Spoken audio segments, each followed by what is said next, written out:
Hi friends, ಎಲ್ಲರಿಗೂ ನಮಸ್ಕಾರ. Welcome to Aishwarya lunch box. ನಾನಿವತ್ತು ನಿಮಗೆಲ್ಲ ಆಲೂಗಡ್ಡೆ ಬೀನ್ಸಿಂದ ಡ್ರೈ ಕರಿ ಮಾಡೋದು ಹೇಗೆ ಅಂತ ಹೇಳ್ಕೊಡ್ತೀನಿ. ಈ ರೆಸಿಪಿನ ಚಪಾತಿಗೆ, ಪೂರಿಗೆ, ಪರೋಟಾಗೆ ಇಲ್ಲಾಂದರೆ ಸೈಡ್ ಡಿಶ್ ಆಗಿ ಕೂಡ ಮಾಡ್ಕೋಬೋದು. ಹಾಗಿದ್ರೆ ಈ ಡ್ರೈ ಕರಿ ಮಾಡೋದಕ್ಕೆ ಏನೆಲ್ಲ ಇಂಗ್ರೀಡಿಯೆಂಟ್ ಬೇಕು ಅಂತ ನೋಡ್ತಾ ಹೋಗೋಣ. ಫಸ್ಟ್ ನಾನಿಲ್ಲಿ 3 ಆಲೂಗಡ್ಡೆನ ಈ ಥರ ದೊಡ್ಡ ಸೈಜಲ್ಲಿ ಕಟ್ ಮಾಡಿ ಇಟ್ಕೊಂಡಿದ್ದೀನಿ. ನೆಕ್ಸ್ಟು ಒಂದು ಬೌಲ್ ಆಗೋಷ್ಟು ಬೀನ್ಸ್ನ ಈ ಥರ ಉದ್ದುದ್ದಾಗಿ ಕಟ್ ಮಾಡಿ ಇಟ್ಕೊಂಡಿದ್ದೀನಿ.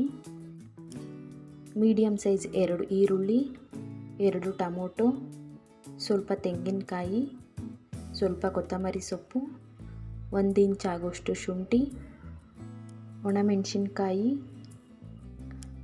ನಿಮಗೆ ಖಾರಕ್ಕೆ ಎಷ್ಟು ಬೇಕೋ ಅಷ್ಟು ಒಣಮೆಣಸಿನ್ಕಾಯಿ ತೊಗೊಳ್ಳಿ. ನಾನಿಲ್ಲೊಂದು 4-5 ತೊಗೊಂಡಿದ್ದೀನಿ.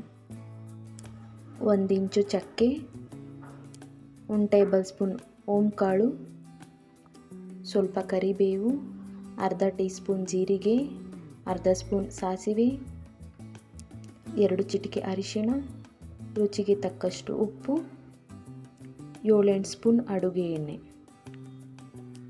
ನೆಕ್ಸ್ಟ್ ನಾವಿಲ್ಲಿ ಡ್ರೈ ಮಸಾಲೆನ ಪ್ರಿಪೇರ್ ಮಾಡ್ಕೊಬಿಡೋಣ.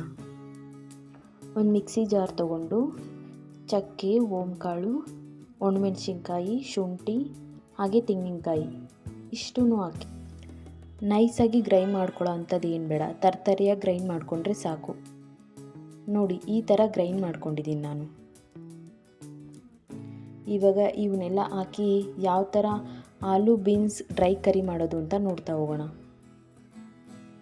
ಒಂದು ಪಾತ್ರೆ ಬಿಸಿ ಇಟ್ಕೊಂಡು, ಪಾತ್ರೆ ಬಿಸಿ ಆದಮೇಲೆ ಅದಕ್ಕೆ ಸ್ವಲ್ಪ ಎಣ್ಣೆ ಹಾಕಿ, ಎಣ್ಣೆ ಬಿಸಿ ಆದಮೇಲೆ ಸಾಸಿವೆ, ಜೀರಿಗೆ ಇವೆರಡು ಹಾಕ್ತಾಯಿದ್ದೀನಿ. ಎರಡನ್ನೂ ಎಣ್ಣೆಯಲ್ಲಿ ಮಿಕ್ಸ್ ಮಾಡ್ಕೊತೀನಿ. 1-2 ಸೆಕೆಂಡ್ ಆದಮೇಲೆ ಸಿಡಿಯುತ್ತಿದ್ದು. ಇವಾಗ ಈರುಳ್ಳಿ ಆ್ಯಡ್ ಮಾಡ್ತಾಯಿದ್ದೀನಿ. ಈರುಳ್ಳಿನ ಒಂದು 5 ಸೆಕೆಂಡ್ ಫ್ರೈ ಮಾಡಿಕೊಂಡು ಕರಿಬೇವು ಹಾಕ್ತಾಯಿದ್ದೀನಿ.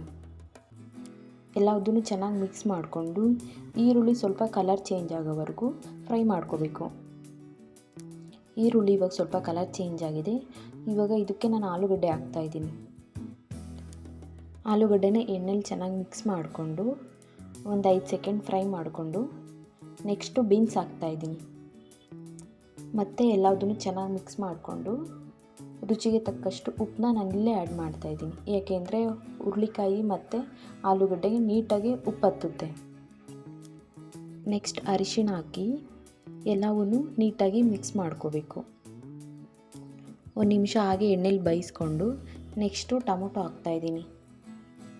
ಟೊಮೊಟೊನು ಎಲ್ಲದನ್ನು ಮತ್ತೆ ಮಿಕ್ಸ್ ಮಾಡಿಕೊಂಡು ಲಿಡ್ ಕ್ಲೋಸ್ ಮಾಡಿ ಚೆನ್ನಾಗಿ ಬೇಯಿಸ್ಕೋಬೇಕು. ಮತ್ತೆ ತೆಗೆದು ನೀಟಾಗಿ ಮಿಕ್ಸ್ ಮಾಡಿಕೊಂಡು ಲೋ ಫ್ಲೇಮಲ್ಲೇ ಬೇಯಿಸ್ಕೋಬೇಕು. ನೋಡಿ, ನಾನು ಈ ಥರ ಚೆನ್ನಾಗಿ ಬೇಯಿಸ್ಕೊಂಡಿದ್ದೀನಿ. ನೋಡಿ, ಈ ಥರ ಕಟ್ ಮಾಡ್ತಾಯಿದ್ದೀನಿ, ಕಟ್ ಆಗ್ತಾಯಿದೆ. ಇವಾಗ ಏನು ಮಸಾಲೆ ಪ್ರಿಪೇರ್ ಮಾಡ್ಕೊಂಡಿದ್ವಲ್ಲ ಅದನ್ನು ಹಾಕಿ ಚೆನ್ನಾಗಿ ಮಿಕ್ಸ್ ಮಾಡ್ಕೋಬೇಕು. ನೆಕ್ಸ್ಟು ಕೊತ್ತಂಬರಿ ಸೊಪ್ಪು ಹಾಕ್ತಾಯಿದ್ದೀನಿ. ಕೊತ್ತಂಬರಿ ಸೊಪ್ಪು ಸ್ವಲ್ಪ ಬಾಡಿದಾದಮೇಲೆ ಫ್ಲೇಮ್ ಆಫ್ ಮಾಡಿಕೊಂಡ್ರೆ ನೋಡಿ, ಫೈನಲ್ಲಾಗಿ ಈ ಥರ ಆಲೂ ಬೀನ್ಸ್ ಡ್ರೈ ಕರಿ ರೆಡಿಯಾಗಿರುತ್ತೆ. ನಿಮ್ಮ ಮನೇಲಿ ಈ ರೆಸಿಪಿನ ಒಂದು ಸಾರಿ ಟ್ರೈ ಮಾಡಿ, ಎಲ್ಲರೂ ತುಂಬಾ ಇಷ್ಟಪಟ್ಟು ತಿಂತಾರೆ.